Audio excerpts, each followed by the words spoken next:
नमस्कार प्रेक्षकांनो, मालिकेच्या पुढील काही भागांमध्ये खूपच जबरदस्त असा ट्विस्ट आपल्या सर्वांच्या भेटीला येणार आहे। खरं तर सारंगने ज्या प्रॉपर्टी पेपरवरती सह्या केलेल्या आहेत, म्हणजे ते कर्ज घ्यायचं म्हणून त्याच्याकडून जे पेपर घेतलेले होते ते पेपर जे त्याने आशीर्वाद बंगला लिहून दिलेला आहे ते तारण ठेवलेलं आहे, त्या पेपरमध्ये सयाजीरावांनी गोंधळ घातलेला असतो। पण सारंगच्या मदतीला आता ऋषिकेश, जानकी, सौमित्र सगळे येणार आहेत आणि आशीर्वाद बंगला जो आहे तो वाचवण्यासाठी अख्खं रणदिवे कुटुंब एकत्र येणार आहे आणि सयाजी आणि ऐश्वर्या यांना जन्माची अद्दल घडवणार आहे। हे सगळं कशा पद्धतीनं होणार आहे ते आपल्याला आजच्या या व्हिडिओमध्ये पाहायला मिळणार आहे। त्यासाठी हा व्हिडिओ शेवटपर्यंत पहा। तर ऋषिकेश, त्याचबरोबर सारंग, सौमित्र सगळेजण ग्राउंडवरती आता पतंग उडवण्यासाठी गेलेले असतात। आता सारंगने कधीच पतंग उडवलेला नसतो, त्याने प्रत्येक वेळेस फिरकी पकडायचं काम केलेलं असतं, कारण ऋषिकेश दादा पतंग उडवायचा आणि ते फिरकी पकडायचं काम करत होता तो म्हणजे सारंग। पण आज सारंगलाही वाटत असतं की ऋषिकेश दादा जर पतंग उडवू शकतो तर मी पण उडवलं पाहिजे, असं म्हणत सारंग तिथे कॉम्पिटिशन करत असतो, कारण त्याला प्रत्येक गोष्टीत ऐश्वर्याने सांगितलेलं असतं की सारंगला ऋषिकेशला पुढे जाऊ द्यायचं नाही, कारण ऋषिकेश दादा हा तुम्हाला कमी लेखण्यासाठी हे सगळं करत आहेत। त्यामुळं काहीही झालं तरी ऋषिकेश दादांनी जे केलेलं आहे त्या गोष्टी नेहमी लक्षात ठेवायच्या, असं म्हणत सारंगच्या मनात एक सुडाची भावना निर्माण झालेली असते आणि सारंग या सगळ्यामध्ये आता पतंग उडवत उडवत मागे झालेला असतो। त्याच्या लक्षातही नसतं की आपण काय करत आहोत, कारण तो पतंग उडवत तसाच मागे जात असतो। पाठीमागे खूप मोठा खड्डा असतो आणि नेमका ऋषिकेश तिथे सारंगच्या मदतीला जातो, कारण सारंगच्या लक्षात आलेलं नसतं आणि ऋषिकेशने जाऊन सारंगला वाचवलेलं असतं।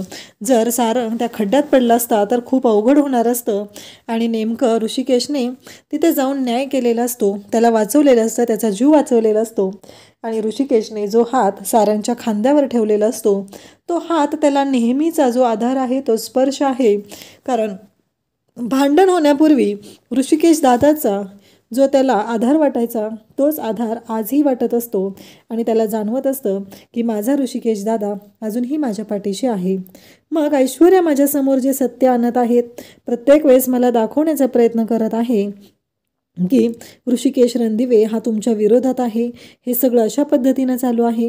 हे सगळं जेव्हा समोर येत असतं आणि त्याचबरोबर हे जेव्हा सारंगच्या लक्षात येतं तेव्हा सारंग विचार करू लागतो, त्याला कुठेतरी वाटत असतं की नाही, यामध्ये काहीतरी तर वेगळं घडत आहे, कारण ऐश्वर्या माझ्यापर्यंत वेगळीच गोष्ट पोहोचवत आहेत आणि इथे मात्र प्रत्यक्षात घडत आहे ते वेगळंच आहे। हा विचार आता सारंगच्या डोक्यात आलेला असतो आणि त्याचबरोबर इकडे ऋषिकेशने त्याचा जीव वाचवल्यामुळं त्याला कुठंतरी मनातून समाधान वाटत असतं आणि त्या गोष्टीचा तो विचार करू लागलेला असतो। पण ऋषिकेश ती गोष्ट बाजूला ठेवतो आणि आता पुढे विचार करू लागतो, तो म्हणजे की आता ऋषिकेशच्या डोक्यात पुढचे प्लॅनिंग असतात। आता पतंगबाजीमध्ये सारंगचा जीव ऋषिकेशने वाचवलेला आहे, याच गोष्टीचा आनंद इकडे सारंगला झालेला असतो आणि सारंगला खूप छानही वाटत असतं, कारण कुठंतरी फायनली ही गोष्ट घडणं गरजेचं होतं आणि ती गोष्ट घडलेली असते। इकडे आता ऐश्वर्या सयाजीरावांकडे आलेली असते आणि ऐश्वर्याच्या डोक्यात विचित्र असं चालू असतं, तिला फक्त आणि फक्त ह्या सगळ्या ज्या गोष्टी आहेत त्या तिच्या पद्धतीनं करायच्या असतात आणि तिला ते घर आपल्या ताब्यात घ्यायचं असतं, कारण त्यामध्ये काही पेपर्स असे असतात की ते घर आता सयाजीरावांच्या मालकीचं होणार आहे। त्यामुळं खूप मोठा गोंधळ होणार असतो आणि या सगळ्यामध्ये मोठी गोष्ट घडणार असते, ती म्हणजे रणदिवे कुटुंब रस्त्यावरती येणार असतं। आता रणदिवे कुटुंबाला रस्त्यावरती आणण्यासाठी हे सगळं केलेलं कांड असतं, परंतु या सगळ्यामध्ये ऐश्वर्याला आता जानकी, ऋषिकेश हे पुरून उरणार असतात। कुठंतरी ऋषिकेशलाही या गोष्टीची जाणीव होत असते, कारण सारंग अजूनही भोळा आहे, त्याच्या गोष्टी लक्षात येत नाहीत, त्याला कळत नाहीये, तो लहान मुलांसारखाच वागत असतो आणि आत्ता तर फक्त तो ऐश्वर्याच्या तोंडची भाषा बोलत आहे हे सगळं चालू असतं, कारण ऐश्वर्या त्याचे कान फुंकत असते आणि ते शब्द फक्त सारंग बोलत असतो, एवढंच घडत असतं। तेव्हा इकडे सयाजीराव म्हणत असतात की ऐश्वर्या, एक गोष्ट लक्षात ठेव बेटा, कसं आहे, अजून आपल्याकडे प्रॉपर्टी त्यांची आलेली नाही, म्हणजे अजूनही आपल्या ताब्यात त्यांच्याकडून आलेलं नाही, ते म्हणजे कंपनी, शेत. त्यांना ना मला बर्बाद करायचं आहे, त्यांना भिकेला लावायचं आहे, हे सगळं बोलणं चालू असतं. आणि त्याचवेळी इकडे पाहायला मिळतं ते म्हणजे ऋषिकेश त्याचबरोबर जानकी ह्या दोघांच्या डोक्यातही विचार सुरू असतात. त्यांना काही करून आपलं कुटुंब वाचवायचं असतं आणि त्यासाठी त्यांची धडपड चाललेली असते.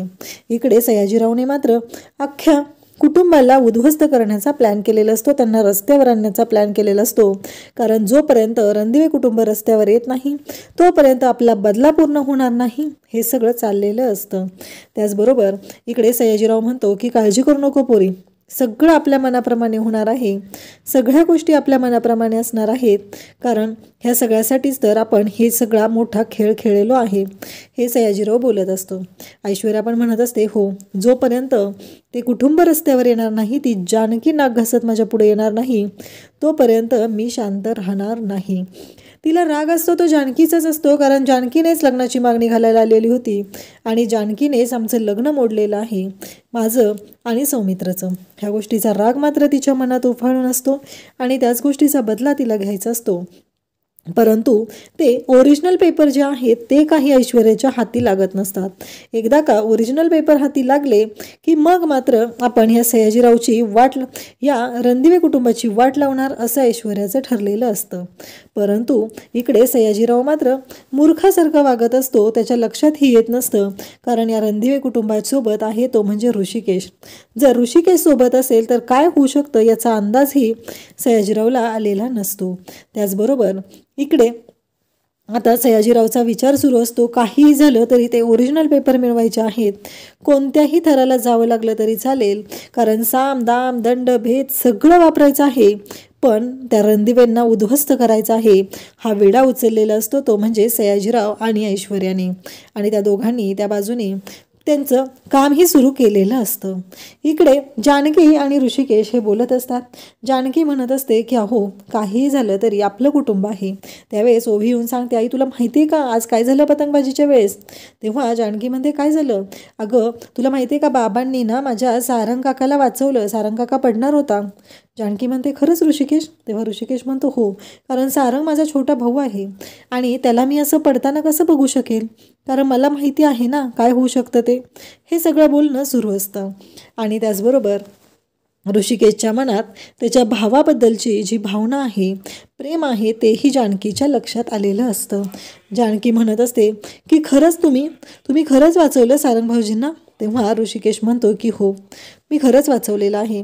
तेव्हा ऋषिकेश म्हणतो, अगं मी असं कसं बघत बसणार होतो की मला दिसत होतं तो पडणार आहे आणि तरीही मी शांत राहायचं होतं, तरीही मी बघत राहायचं होतं, हे मला मान्यच नव्हतं, त्यामुळं मी त्याचा जीव वाचवलेला आहे, हे ऋषिकेश सांगत असतो. तेव्हा इकडे ऋषिकेशने हे बोलल्यानंतर जानकीला पण बरं वाटत असतं.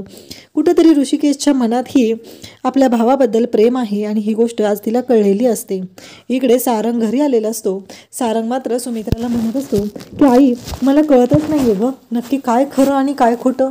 माझं ना अगदी कन्फ्युजन झालेलं आहे, डोक्यामध्ये भेळमिसळ चालू झालेली आहे. ऐश्वर्या इकडे सांगतात की ऋषिकेश दादाने ॲप काढलेला आहे आणि ऋषिकेश दादा आपल्याला उद्ध्वस्त करत आहेत आणि आज ऋषिकेश दादाने माझा जीव वाचवला गं. इकडं जानकी वहिनीने नानांना ढकललं, नानांचा जीव धोक्यात होता, हे बोललं जातं. तर इकडे ऋषिकेश दादाने मी पडत होता तर त्याने समोर येऊन मला वाचवलेलं आहे, हे तो आईला सांगत असतो. सुमित्रा म्हणते, खरंच? तेव्हा सारंग सांगतो की हो, खरंच मला ऋषिकेश दादाने वाचवलेलं आहे. हे ऐकल्यानंतर सुमित्रा म्हणते, अरे मग मला सांग, सगळं जर तुझ्या समोर क्लिअर आहे तर मग प्रॉब्लेम काय आहे तुझा?